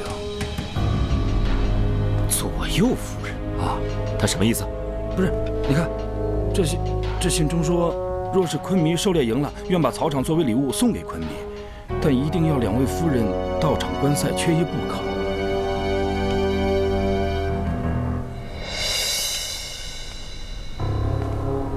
好，既然他不仁，我也不义。传我的令，通知大渊、燕齐、秋辞、姑墨的王军一起观赛。是要我军须弥赢得这场比赛，那么巴尔喀什湖东岸的所有草场将永世归我乌孙，与匈奴永世无关。小侯明白。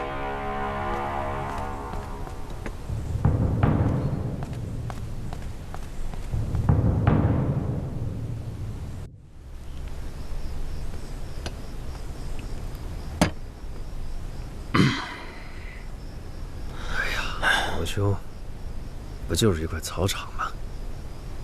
至于你这么焦虑吗？你是不知道，这片草场是祖父最珍爱的，因为它记录着我乌孙的兴衰。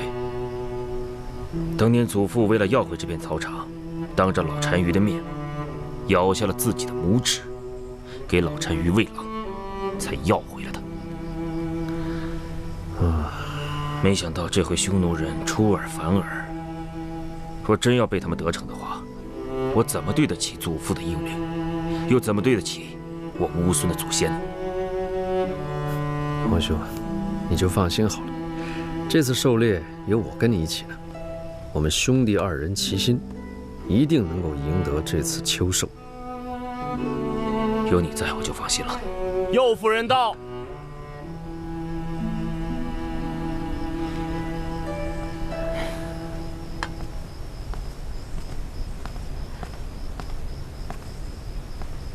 解忧给昆弥和左大将军请安。免礼，来，到我身边来。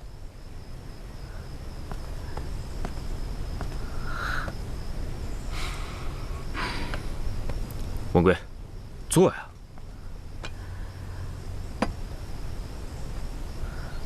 这么晚召我来，可是有急事？文贵啊，这件东西你可还记得？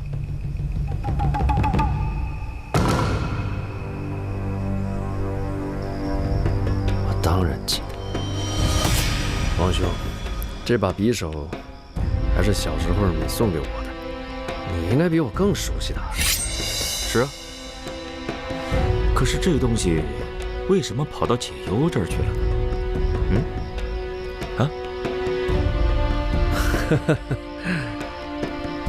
当时是这样，王兄，你不是让我去迎接公主吗？我刚刚救下公主，就想说把这匕首交给她，让她防身。哪知道公主她不还我了，我也不好意思问公主要。后来我仔细一想啊，这匕首本来就是王兄的，当时给了我，现在再给他的女人也是对的。以前这把匕首王兄拿来保护我，现在拿来保护自己右夫人，这匕首啊更有意义了。我这只是算借花献佛。是这样吗？当日翁归把匕首给我的时候，情势紧急，也没有来得及告诉我这把匕首的来历。今日才知道，他带着昆弥的爱意和威严。那你就更应该保管好的。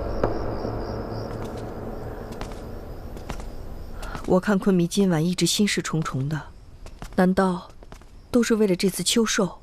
匈奴表面和善，虽有乌孙和亲，其实却是虎视眈眈，视乌孙为鱼肉。这次狩猎不会那么简单。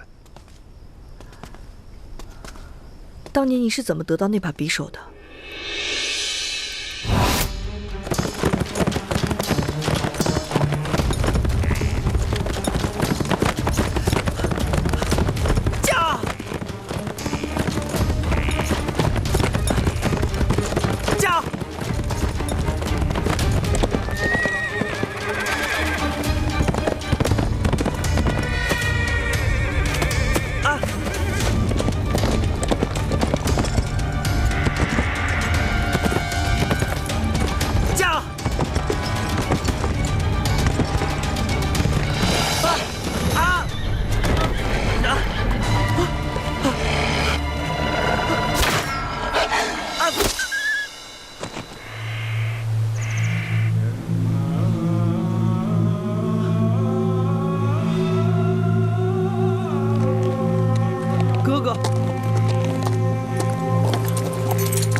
你干嘛逃？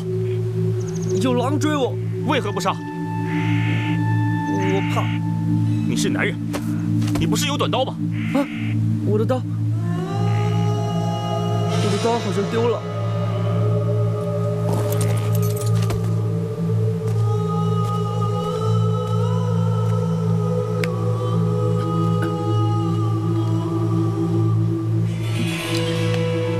男人的兵器就是他的手臂，一个失去兵器的男人，就如同失去双臂，无法保护自己；而一个不能保护自己的男人，就不配活着。谢谢哥哥。不要再弄丢你的兵器了，懂吗？当年的事情，昆迷一定不会忘记。那他为什么不告诉我？他在怀疑。怀疑什么？怀疑我爱你。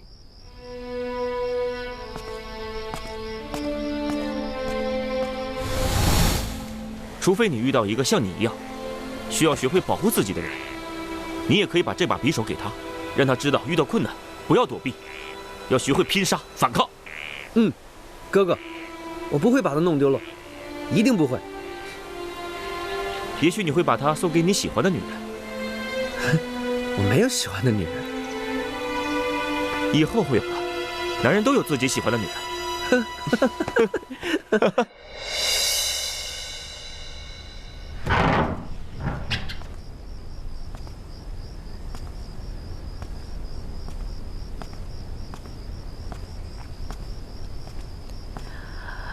昆迷，哎，夫人怎么来了？啊，来坐。我给你熬了一些银耳莲子。汉人很喜欢喝莲子汤，因为清热去火。刚才我离开的时候，听穆哈兹说，你还有好多奏折没有批阅，心想，你又要秉烛夜读了。所以赶紧给你送一碗，尝尝。多谢夫人。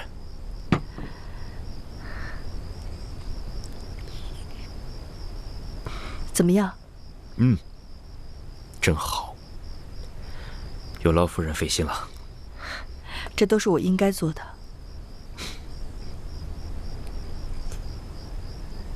昆迷。我知道，每个人都有双重的身份。恕解忧直言，作为丈夫，你活得有点累了。解忧知错。解忧的意思是说，这双重身份有点意思。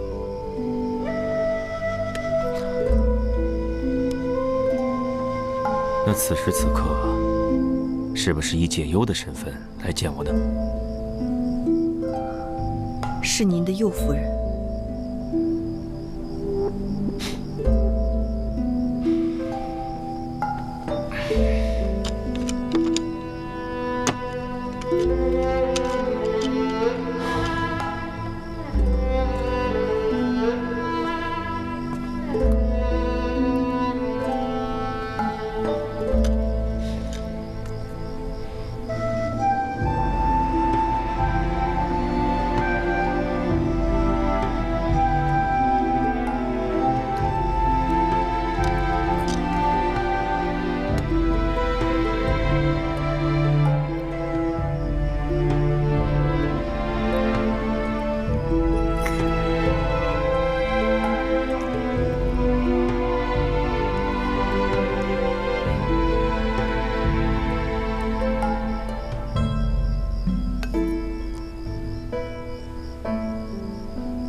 昆明，臣与我爱，群鸦齐鸣，此非吉兆啊！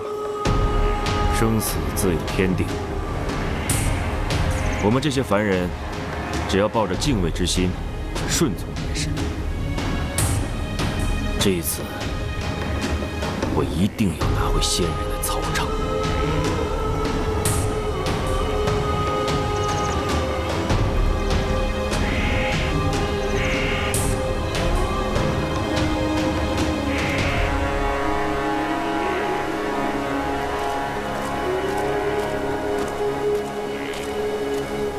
公主，大单于飞鸽传书。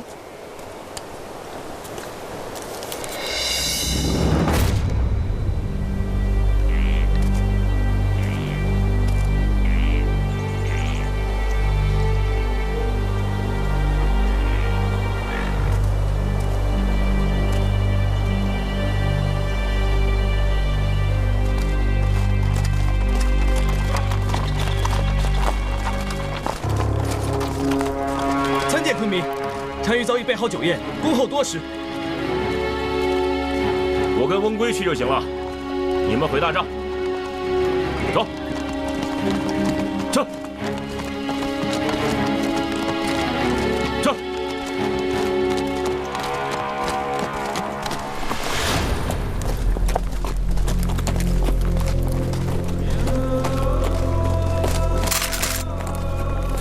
哼，这帮畜生！ 分不清主客了是吧？这是我们乌孙的草原。莫哈兹，前续，久违了，我等在此等候多时了。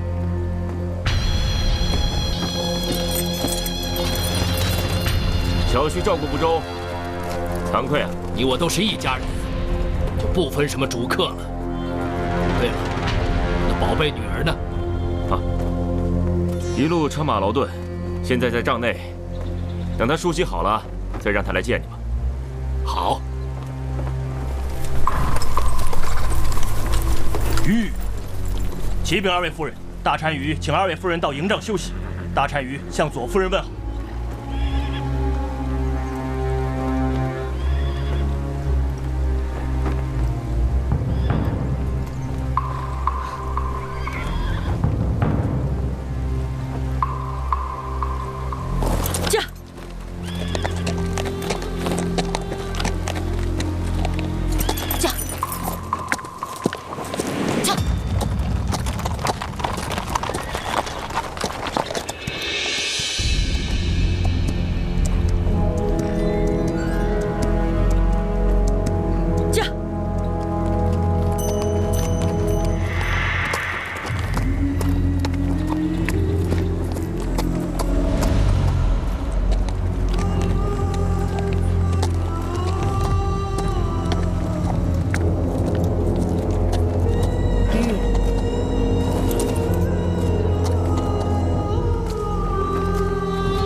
这位是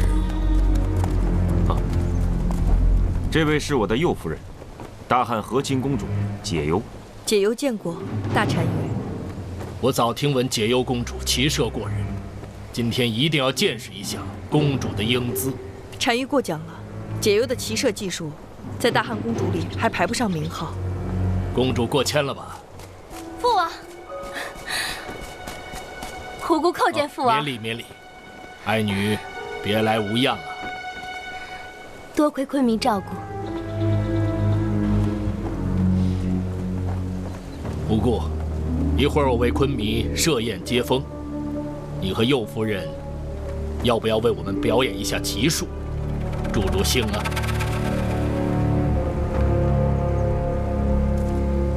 妹妹这身行头，倒是挺惊艳的。姐姐过奖了。骑马向来都是我们匈奴女子的强项，不像汉人女子，从不出闺门。妹妹这身行头虽然可人，但是要论骑术，姐姐就不敢恭维了。哎，不过，你这话说的为时过早。解忧公主的骑射美名，你难道没听说过吗？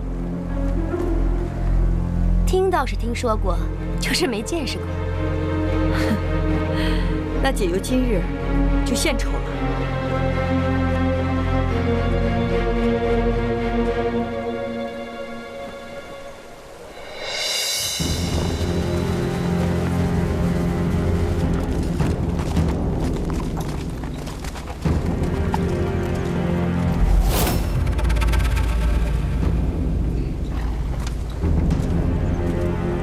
先夺得旗者赢，中途坠马者后夺得旗者输。两位夫人做好准备，比赛开始。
没想到右夫人骑术如此精湛。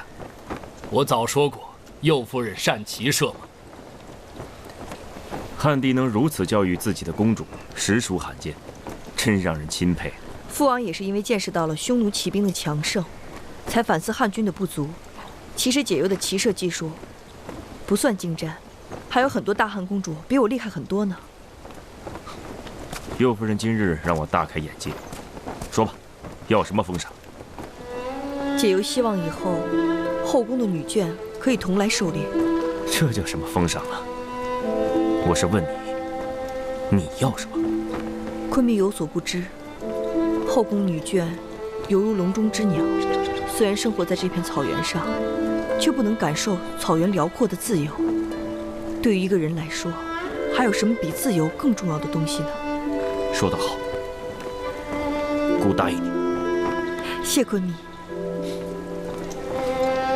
今天我们刚到草原，一路舟车劳顿都累了，不如先回大营休息。明日狩猎大赛正式开始。